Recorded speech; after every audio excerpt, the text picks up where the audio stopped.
Chapter 40. The Breakfast. "And what sort of persons do you expect to breakfast?" said Beauchamp. "A gentleman and a diplomatist." "Then we shall have to wait 2 hours for the gentleman, and 3 for the diplomatist. I shall come back to dessert. Keep me some strawberries, coffee, and cigars. I shall take a cutlet on my way to the chamber." "Do not do anything of the sort, for were the gentleman a Montmorency and the diplomatist a Metternich, we will breakfast at 11. In the meantime, follow Debray's example, and take a glass of sherry and a biscuit." "Be it so. I will stay. I must do something to distract my thoughts." "You are like Debray, and yet it seems to me that when the minister is out of spirits, the opposition ought to be joyous." "Ah, you do not know with what I am threatened. I shall hear this morning that Danglars make a speech at the Chamber of Deputies, and at his wife's this evening I shall hear the tragedy of a peer of France. The devil take the constitutional government, and since we had our choice, as they say, at least, how could we choose that?" "I understand. You must lay in a stock of hilarity." "Do not run down Danglars' speeches," said Debray. "He votes for you, for he belongs to the opposition." "Pardieu, that is exactly the worst of all. I am waiting until you send him to speak at the Luxembourg, to laugh at my ease." "My dear friend," said Albert to Beauchamp, "it is plain that the affairs of Spain are settled, for you are most desperately out of humor this morning. Recollect that Parisian gossip has spoken of a marriage between myself and Emily Eugénie Danglars.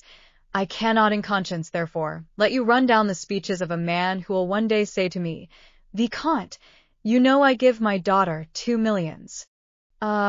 "This marriage will never take place," said Beauchamp. "The king has made him a baron and can make him a peer, but he cannot make him a gentleman, and the Count of Morcerf is too aristocratic to consent, for the paltry sum of 2,000,000 francs, to a mésalliance. The Viscount of Morcerf can only wed a marchioness." "But 2,000,000 francs make a nice little sum," replied Morcerf. "It is the social capital of a theatre on the boulevard, or a railroad from the Jardin des Plantes to La Rapée." "Never mind what he says, Morcerf," said Debray. "Do you marry her? You marry a money-bag label, it is true. Well, but what does that matter? It is better to have a blazon less and a figure more on it. You have 7 martlets on your arms. Give 3 to your wife, and you will still have 4. That is 1 more than de Guise had, who so nearly became King of France, and whose cousin was Emperor of Germany." "On my word, I think you are right, Lucien," said Albert absently. "To be sure. Besides, every millionaire is as noble as a bastard. That is, he can be." "Do not say that, Debray," returned Beauchamp, laughing, "for here is Châteaurenaud, who, to cure you of your mania for paradoxes, will pass the sword of Renaud de Montauban, his ancestor, through your body." "He will sully it then," returned Lucien, "for I am low, very low." "Oh, heavens!" cried Beauchamp. "The minister quotes Béranger. What shall we come to next?" De Châteaurenaud, Maximilian Morel," said the servant, announcing 2 fresh guests. "Now then, to breakfast," said Beauchamp, "for if I remember, you told me you only expected 2 persons, Albert." "Morel," muttered Albert. "Morel, who is he?" But before he had finished, de Châteaurenaud, a handsome young man of 30, gentleman all over, that is, with the figure of a Guiche and the wit of a Mortemart, took Albert's hand. "My dear Albert," said he, "let me introduce to you Maximilian Morel, captain of Spahis, my friend, and what is more, however the man speaks for himself, my preserver. Salute meu hero, Viscount." And he stepped on one side to give place to a young man of refined and dignified bearing, with large and open brow, piercing eyes, and black moustache, whom our readers have already seen at Marseilles, under circumstances sufficiently dramatic not to be forgotten. A rich uniform, half French, half Oriental, set off his graceful and stalwart figure, and his broad chest was decorated with the Order of the Legion of Honor. The young officer bowed with easy and elegant politeness. "Monsieur," said Albert with affectionate courtesy, "the Count of Châteaurenaud knew how much pleasure this introduction would give me. You are his friend. Be ours also." "Well said," interrupted Châteaurenaud, "and pray that, if you should ever be in a similar predicament, He may do as much for you as he did for me." "What has he done?" asked Albert. "Oh, nothing worth speaking of," said Morel. De Châteaurenaud exaggerates." "Not worth speaking of?" cried Châteaurenaud. "Life is not worth speaking of. That is rather too philosophical, on my word, Morel. It is very well for you, who risk your life every day, but for me, who only did so once. We gather from all this, Baron, that Captain Morel saved your life." "Exactly so." "On what occasion?" asked Beauchamp. "Beauchamp, my good fellow, you know I am starving," said Debray. "Do not set him off on some long story."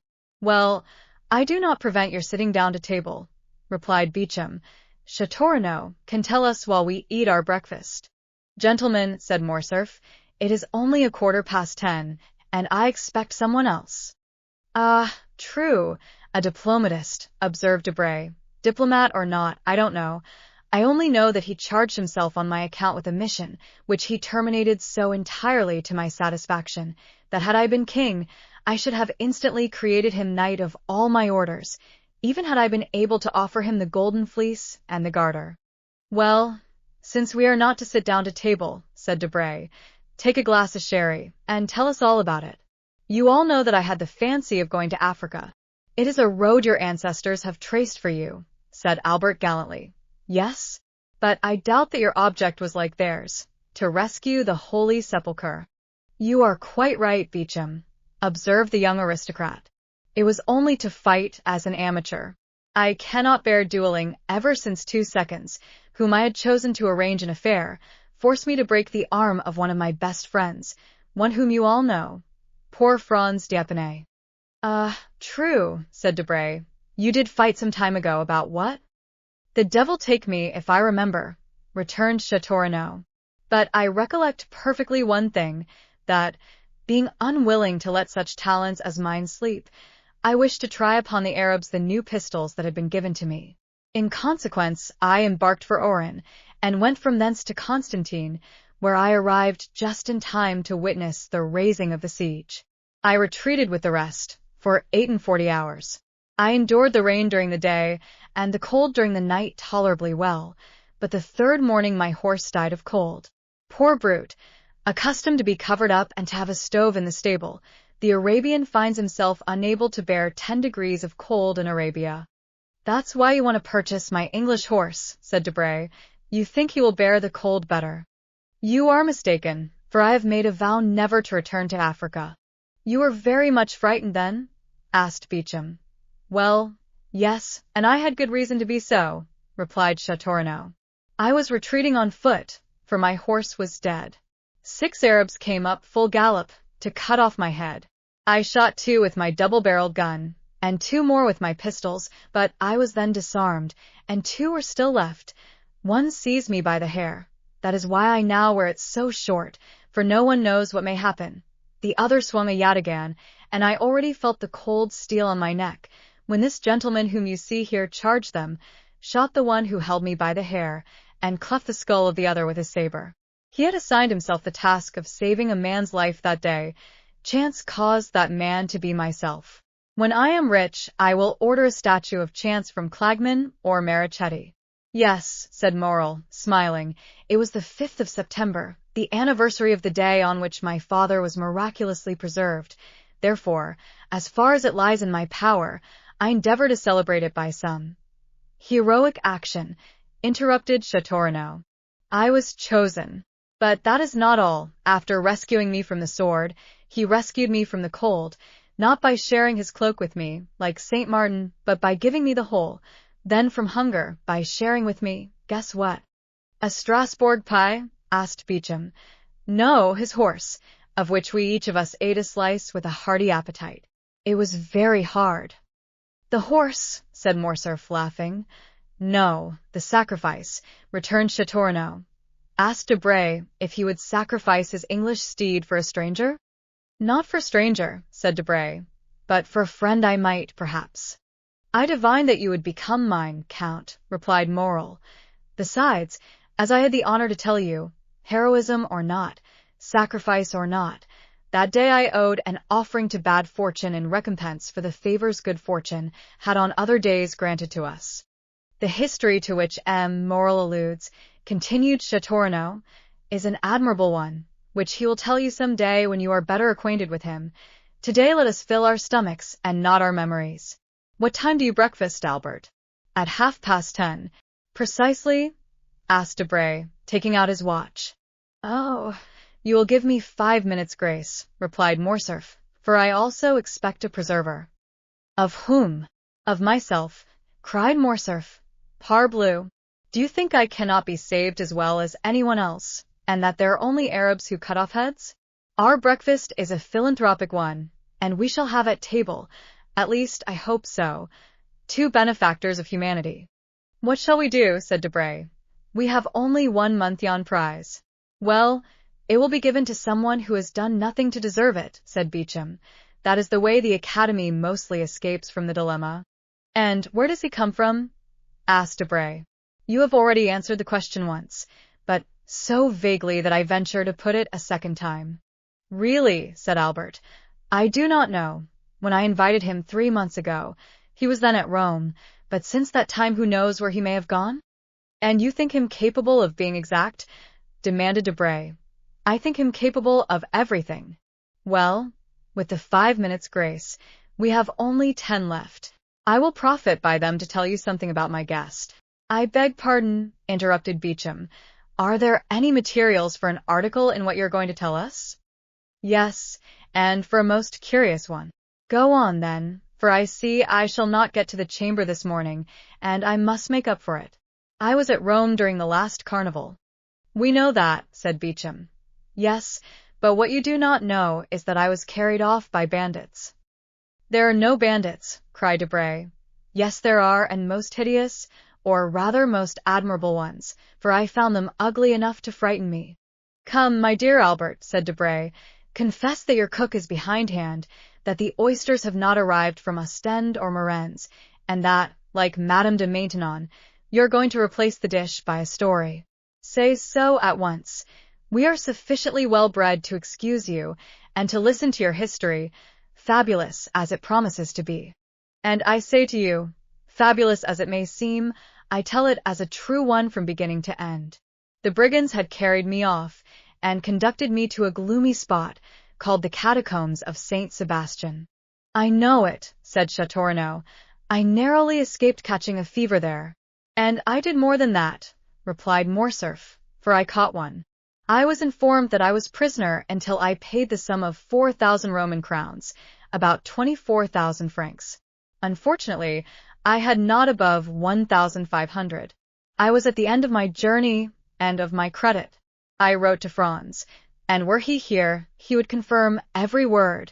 I wrote then to Franz that if he did not come with the 4,000 crowns before 6, at 10 minutes past I should have gone to join the blessed saints and glorious martyrs in whose company I had the honor of being, and Signor Luigi Vampa, such was the name of the chief of these bandits, would have scrupulously kept his word.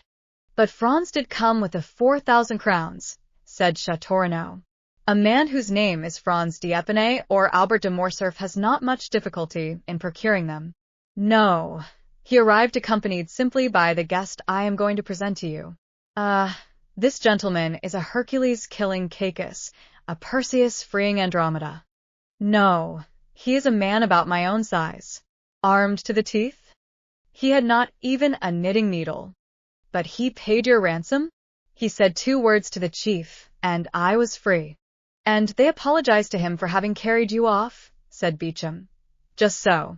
Why? He is a second Ariosto. No, his name is the Count of Monte Cristo. There is no Count of Monte Cristo, said Debray. I do not think so, added Châteaurenaud, with the air of a man who knows the whole of the European nobility perfectly. Does anyone know anything of a Count of Monte Cristo? He comes possibly from the Holy Land, and one of his ancestors possessed cavalry, as the Mortemarts did the Dead Sea. I think I can assist your researches, said Maximilian.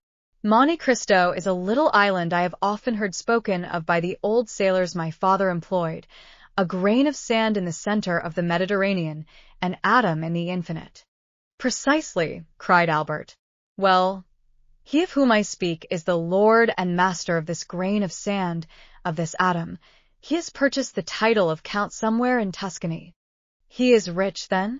I believe so. But that ought to be visible. That is what deceives you, Debray. I do not understand you. Have you read the Arabian Nights? What a question! Well, do you know if the persons you see there are rich or poor, if their sacks of wheat are not rubies or diamonds? They seem like poor fishermen, and suddenly they open some mysterious cavern filled with the wealth of the Indies. Which means that my Count of Monte Cristo is one of those fishermen. He has even a name taken from the book, since he calls himself Sinbad the Sailor, and has a cave filled with gold. And you have seen this cavern, Morcerf? Asked Beauchamp. No, but Franz has, for heaven's sake, not a word of this before him. Franz went in with his eyes blindfolded, and was waited on by mutes and by women to whom Cleopatra was a painted strumpet. Only he is not quite sure about the women, for they did not come in until after he had taken hashish, so that what he took for women might have been simply a row of statues. The two young men looked at Morcerf as if to say, "Are you mad, or are you laughing at us?" "And I also," said Morrel thoughtfully, "have heard something like this from an old sailor named Penelon." "Ah," cried Albert, "it is very lucky that Morrel comes to aid me. You are vexed, are you not, that he thus gives a clue to the labyrinth?" "My dear Albert," said Debray, "what you tell us is so extraordinary." "Ah, because your ambassadors and your consuls do not tell you of them. They have no time. They are too much taken up with interfering in the affairs of their countrymen who travel. Now you get angry and attack our poor agents. How will you have them protect you? The Chamber cuts down their salaries every day, so that now they have scarcely any. Will you be ambassador, Albert? I will send you to Constantinople. No, lest on the first demonstration I make in favor of Mehemet Ali, the Sultan send me the bowstring, and make my secretaries strangle me." "You say very true," responded Debray. "Yes," said Albert, "but this has nothing to do with the existence of the Count of Monte Cristo." Pardieu. "Everyone exists." "Doubtless, but not in the same way. Everyone has not black slaves, a princely retinue, an arsenal of weapons that would do credit to an Arabian fortress, horses that cost 6,000 francs apiece, and Greek mistresses. Have you seen the Greek mistress?" "I have both seen and heard her. I saw her at the theatre, and heard her one morning when I breakfasted with the Count." "He eats, then?" "Yes, but so little, it can hardly be called eating. He must be a vampire. Laugh, if you will. The Countess G., who knew Lord Ruthven, declared that the Count was a vampire." "Ah, capital," said Beauchamp. "For a man not connected with newspapers, here is the pendant to the famous sea serpent of the Constitutional. Wild eyes, the iris of which contracts or dilates at pleasure," said Debray.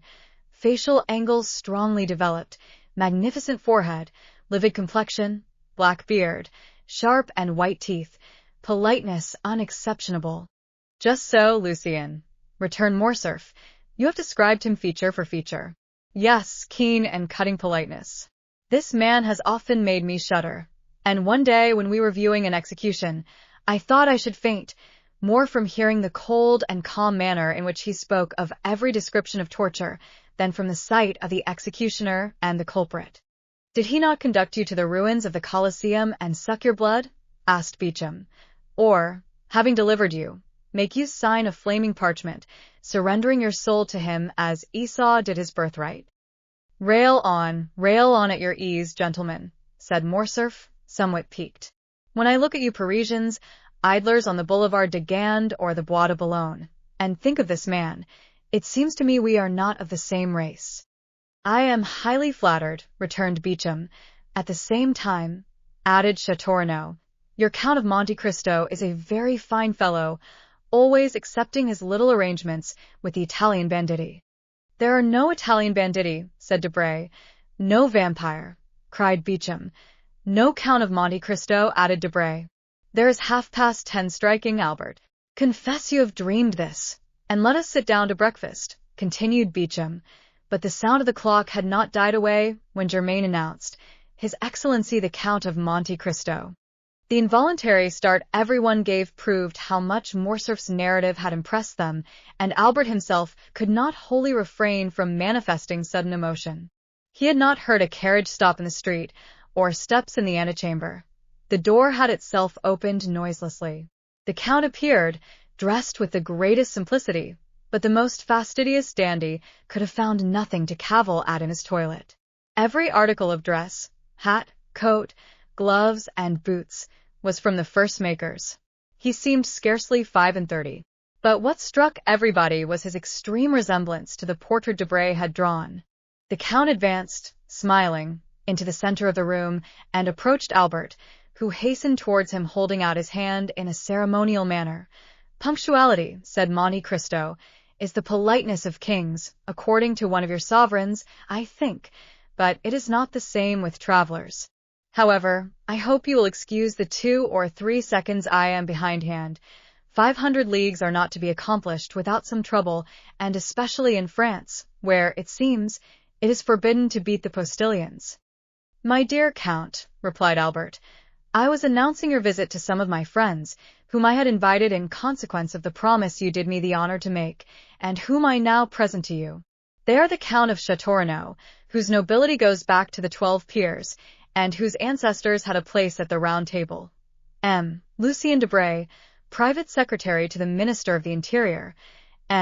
Beauchamp, an editor of a paper and the terror of the French government, but of whom, in spite of his national celebrity, you perhaps have not heard in Italy, since his paper is prohibited there, and Maximilian Morel, captain of Spahis." At this name the Count, who had hitherto saluted everyone with courtesy, but at the same time with coldness and formality, stepped a pace forward, and a slight tinge of red colored his pale cheeks. "You are the uniform of the new French conquerors, monsieur," said he. "It is a handsome uniform." No one could have said what caused the Count's voice to vibrate so deeply, and what made his eye flash, which was in general so clear, lustrous, and limpid when he pleased. "You have never seen our Africans, Count," said Albert.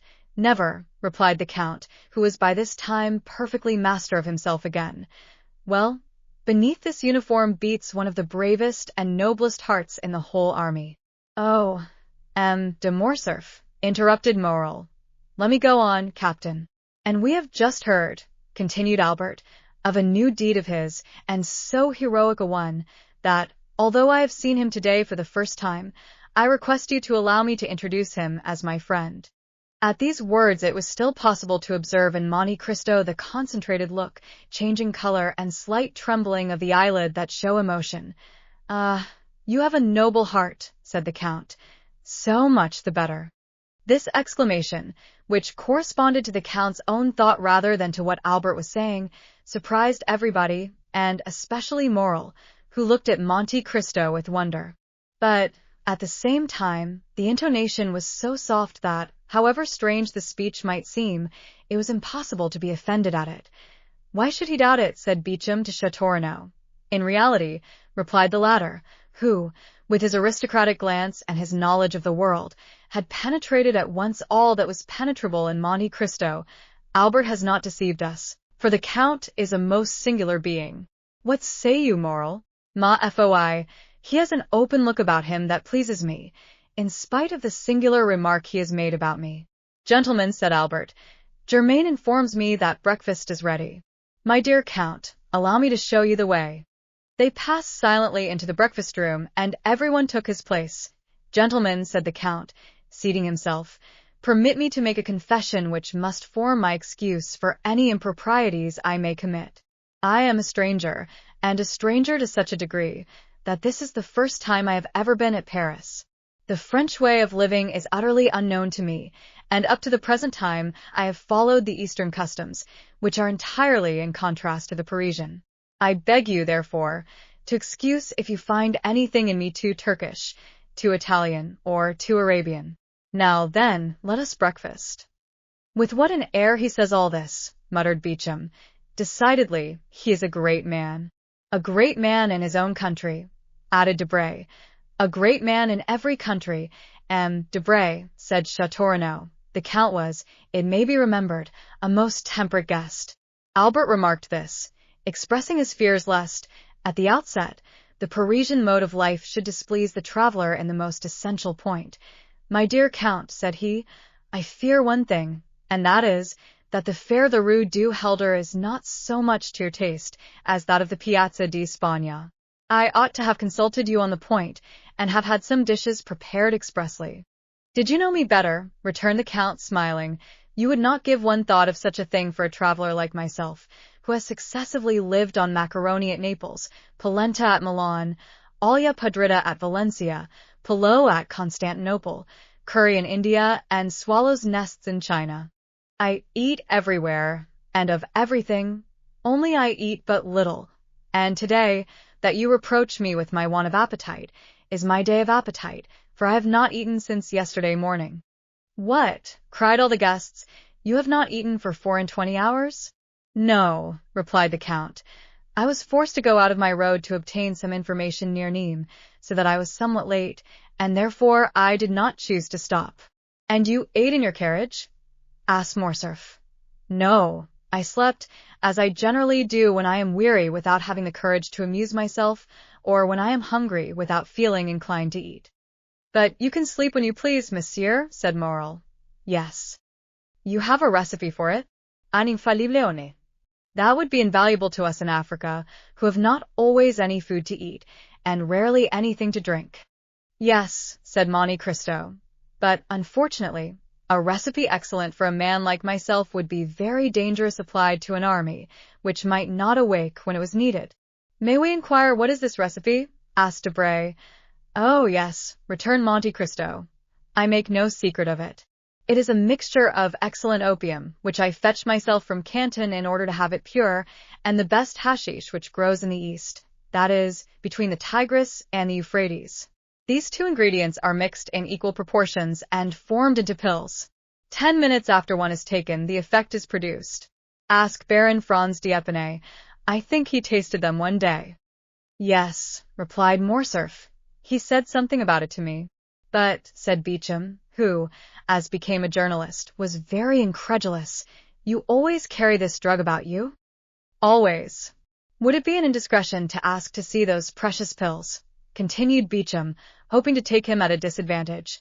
No, monsieur, returned the Count, and he drew from his pocket a marvelous casket, formed out of a single emerald and closed by a golden lid which unscrewed and gave passage to a small greenish-colored pellet about the size of a pea. This ball had an acrid and penetrating odor. There were 4 or 5 more in the emerald, which would contain about a dozen. The casket passed around the table, but it was more to examine the admirable emerald than to see the pills that it passed from hand to hand. And is it your cook who prepares these pills? Asked Beauchamp. Oh, no, monsieur, replied Monte Cristo. I do not thus betray my enjoyments to the vulgar. I am a tolerable chemist, and prepare my pills myself. This is a magnificent emerald, and the largest I have ever seen, said Châteaurenaud, although my mother has some remarkable family jewels. I had 3 similar ones, returned Monte Cristo. I gave one to the Sultan, who mounted it in his sabre, another to our Holy Father the Pope, who had it set in his tiara, opposite to one nearly as large, though not so fine, given by the Emperor Napoleon to his predecessor, Pius VII.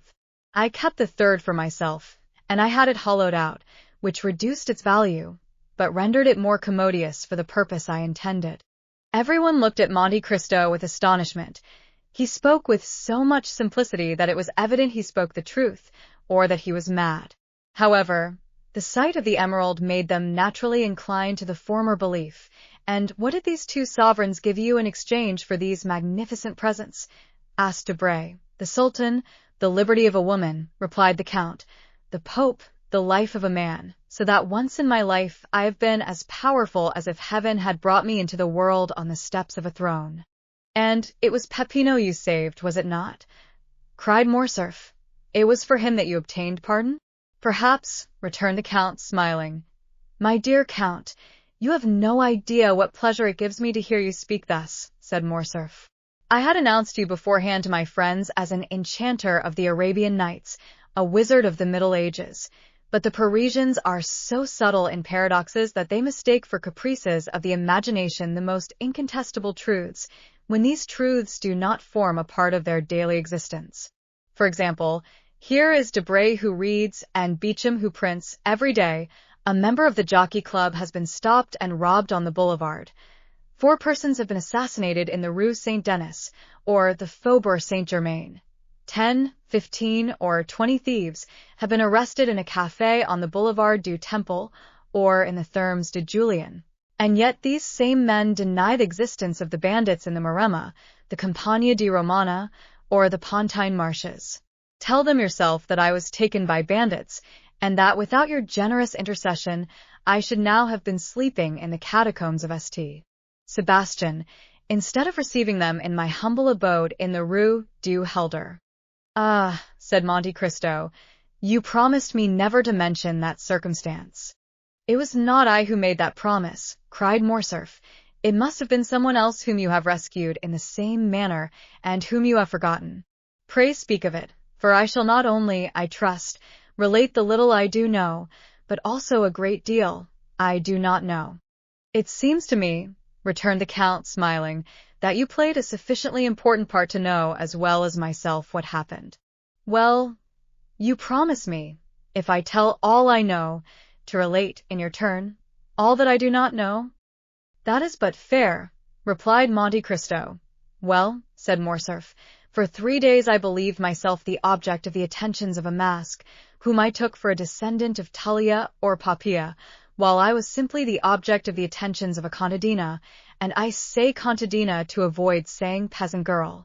What I know is, that, like a fool, a greater fool than he of whom I spoke just now, I mistook for this peasant girl a young bandit of 15 or 16, with a beardless chin and slim waist, and who, just as I was about to imprint a chaste salute on his lips, placed a pistol to my head, and, aided by 7 or 8 others, led, or rather dragged me, to the catacombs of Saint Sebastian, where I found a highly educated brigand chief perusing Caesar's commentaries, and who deigned to leave off reading to inform me that unless the next morning, before 6 o'clock, for 1,000 piastres were paid into his account at his banker's, at 6:15, I should have ceased to exist.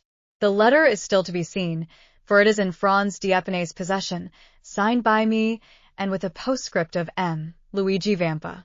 This is all I know, but I know not, Count, how you contrive to inspire so much respect in the bandits of Rome, who ordinarily have so little respect for anything. I assure you, Franz and I were lost in admiration. Nothing more simple, returned the Count. I had known the famous Vampa for more than 10 years. When he was quite a child, and only a shepherd, I gave him a few gold pieces for showing me my way, and he, in order to repay me, gave me a poniard, the hilt of which he had carved with his own hand, and which you may have seen in my collection of arms. In after years, whether he had forgotten this interchange of presents, which ought to have cemented our friendship, or whether he did not recollect me, he sought to take me, but, on the contrary, it was I who captured him and a dozen of his band.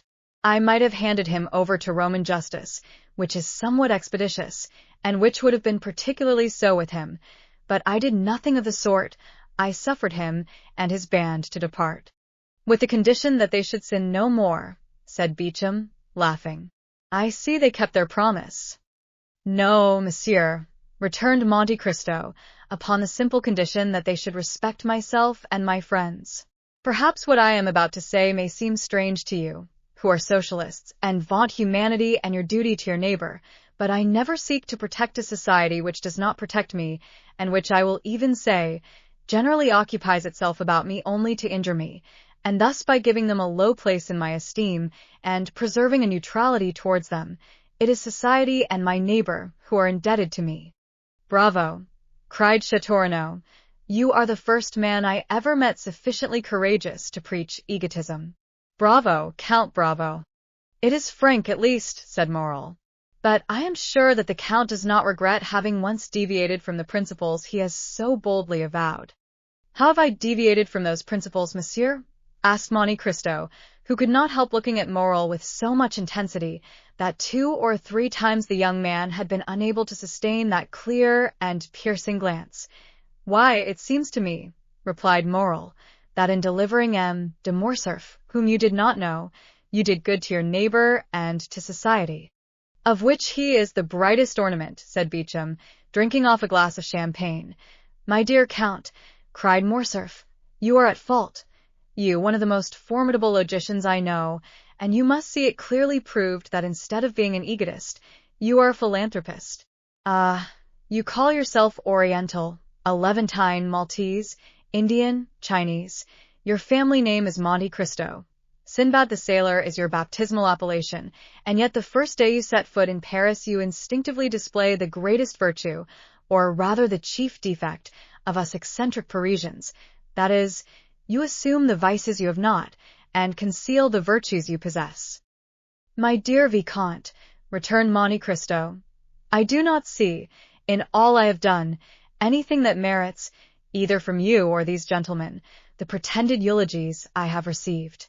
You are no stranger to me, for I knew you from the time I gave up 2 rooms to you, invited you to breakfast with me, lent you one of my carriages, witnessed the carnival in your company, and saw with you from a window in the Piazza del Popolo the execution that affected you so much that you nearly fainted.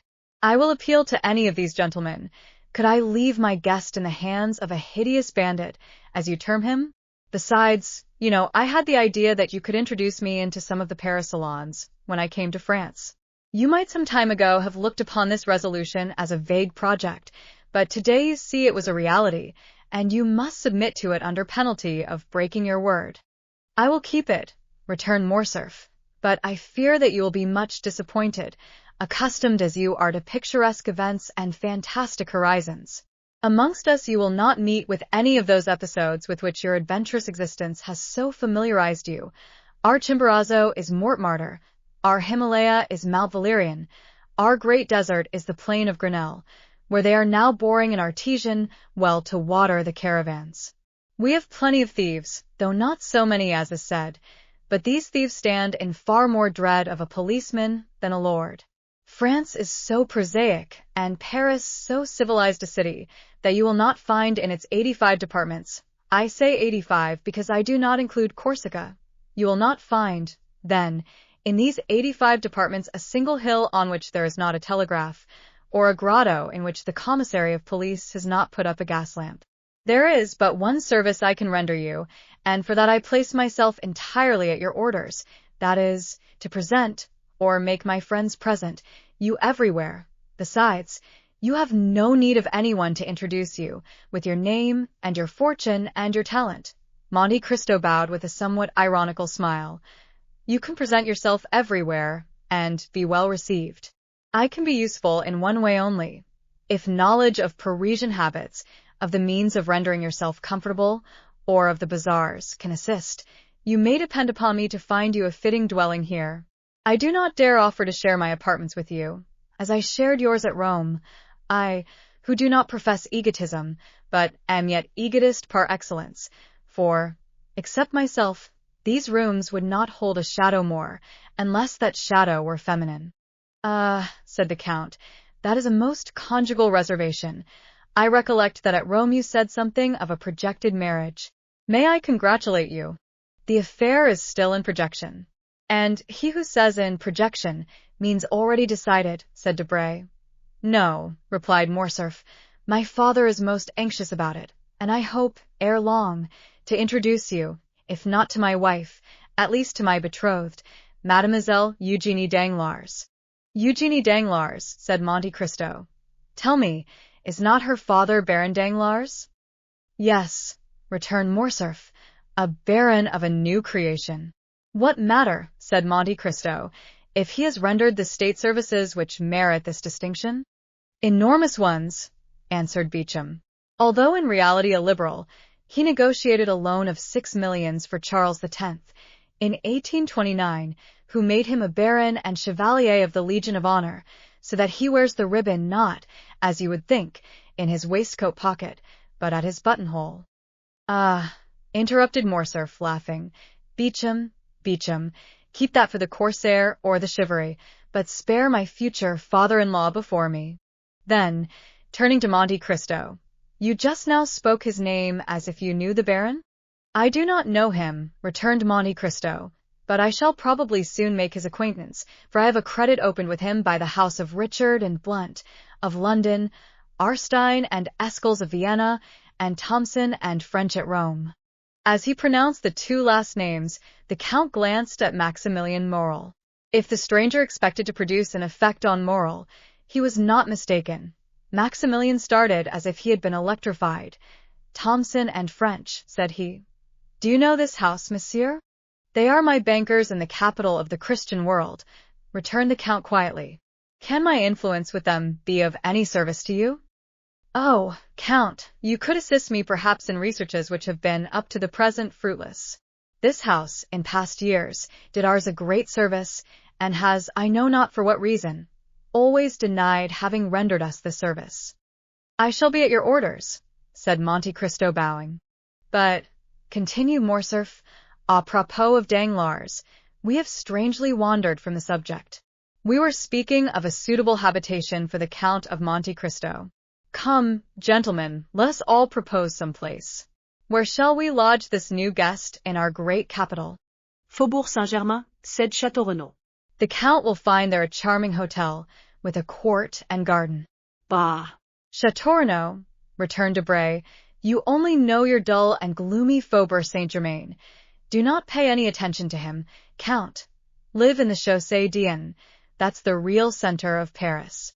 Boulevard de l'Opéra, said Beauchamp. The second floor, a house with a balcony. The Count will have his cushions of silver cloth brought there, and as he smokes his chibouque, see all Paris pass before him. You have no idea, then, Morrel? Asked Château Renaud. You do not propose anything. Oh, yes, returned the young man, smiling. On the contrary, I have one, but I expected the Count would be tempted by one of the brilliant proposals made him, yet as he has not replied to any of them, I will venture to offer him a suite of apartments in a charming hotel, in the Pompadour style, that my sister has inhabited for a year, in the Rue Meslay. You have a sister? Asked the Count. Yes, monsieur, a most excellent sister. Married? Nearly 9 years. Happy? Asked the Count again. As happy as it is permitted to a human creature to be, replied Maximilian. She married the man she loved, who remained faithful to us in our fallen fortunes, Emmanuel Herboth. Monte Cristo smiled imperceptibly. I lived there during my leave of absence, continued Maximilian, and I shall be, together with my brother-in-law Emmanuel, at the disposition of the Count, whenever he thinks fit to honor us. 1 minute, cried Albert, without giving Monte Cristo the time to reply. Take care, you are going to immure a traveler, Sinbad the sailor, a man who comes to see Paris. You are going to make a patriarch of him. Oh, no, said Morrel. My sister is 25, my brother-in-law is 30. They are gay, young, and happy. Besides, the Count will be in his own house, and only see them when he thinks fit to do so. Thanks, monsieur, said Monte Cristo. I shall content myself with being presented to your sister and her husband, if you will do me the honor to introduce me, but I cannot accept the offer of any one of these gentlemen, since my habitation is already prepared. What? Cried Morcerf. You are, then, going to a hotel. That will be very dull for you. Was I so badly lodged at Rome? Said Monte Cristo, smiling. Parbleu! At Rome you spent 50,000 piastres in furnishing your apartments, but I presume that you are not disposed to spend a similar sum every day. It is not that which deterred me, replied Monte Cristo, but as I determined to have a house to myself, I sent on my valet de chambre, and he ought by this time to have bought the house and furnished it. But you have, then, a valet de chambre who knows Paris? Said Beauchamp. It is the first time he has ever been in Paris. He is black and cannot speak, returned Monte Cristo. It is Ollie, cried Albert, in the midst of the general surprise. Yes, Ollie himself, my Nubian mute, whom you saw, I think, at Rome. Certainly, said Morcerf. I recollect him perfectly. But how could you charge a Nubian to purchase a house, and a mute to furnish it? He will do everything wrong. Undeceive yourself, monsieur, replied Monte Cristo. I am quite sure. that, on the contrary, he will choose everything as I wish. He knows my tastes, my caprices, my wants. He has been here a week, with the instinct of a hound, hunting by himself. He will arrange everything for me. He knew that I should arrive today at 10 o'clock. He was waiting for me at 9 at the Barrière de Fontainebleau. He gave me this paper. It contains the number of my new abode. Read it yourself. And Monte Cristo passed a paper to Albert. "Ah, that is really original," said Beauchamp. "And very princely," added Chateau Renaud. "What, do you not know your house?" asked Debray. "No," said Monte Cristo. "I told you I did not wish to be behind my time. I dressed myself in the carriage and descended at the Viscount's door." The young men looked at each other. They did not know if it was a comedy Monte Cristo was playing, but every word he uttered had such an air of simplicity that it was impossible to suppose what he said was false. Besides, why should he tell a falsehood? "We must content ourselves, then," said Beauchamp, "with rendering the Count all the little services in our power. I, in my quality of journalist, open all the theatres to him." "Thanks, monsieur," returned Monte Cristo. "My steward has orders to take a box at each theatre." "Is your steward also a Nubian?" asked Debray. "No, he's a countryman of yours, if a Corsican is a countryman of anyone's. But you know him, M. de Morcerf. Is it that excellent M. Bertuccio, who understands hiring windows so well?" "Yes, you saw him the day I had the honor of receiving you. He has been a soldier, a smuggler, in fact everything. I would not be quite sure that he has not been mixed up with the police for some trifle, a stab with a knife, for instance." "And you have chosen this honest citizen for your steward," said Debray. "Of how much does he rob you every year?" "On my word," replied the Count, "not more than another. I am sure he answers my purpose, knows no impossibility, and so I keep him." "Then," continued Chateau Renaud, "since you have an establishment, a steward, and a hotel in the Champs-Élysées, you only want a mistress." Albert smiled. He thought of the fair Greek he had seen in the Count's box at the Argentina and Valle theatres. "I have something better than that," said Monte Cristo. "I have a slave. You procure your mistresses from the opera, the vaudeville, or the varietés. I purchased mine at Constantinople. It cost me more, but I have nothing to fear." "But you forget," replied Debray, laughing, "that we are Franks by name and Franks by nature, as King Charles said, and that the moment she puts her foot in France your slave becomes free." "Who will tell her?" "The first person who sees her." "She only speaks Romaic." "That is different." "But at least we shall see her," said Beauchamp. "Or do you keep eunuchs as well as mutes?"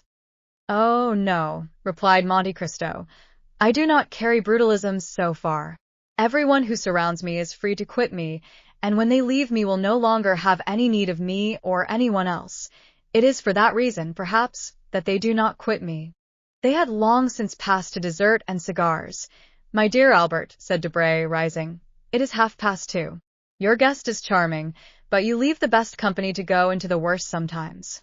I must return to the minister's. I will tell him of the Count, and we shall soon know who he is." "Take care," returned Albert. "No one has been able to accomplish that." "Oh, we have 3 millions for our police. It is true they are almost always spent beforehand, but no matter, we shall still have 50,000 francs to spend for this purpose. And when you know, will you tell me?" "I promise you." Au revoir, Albert. "Gentlemen, good morning." As he left the room, Debray called out loudly, "My carriage."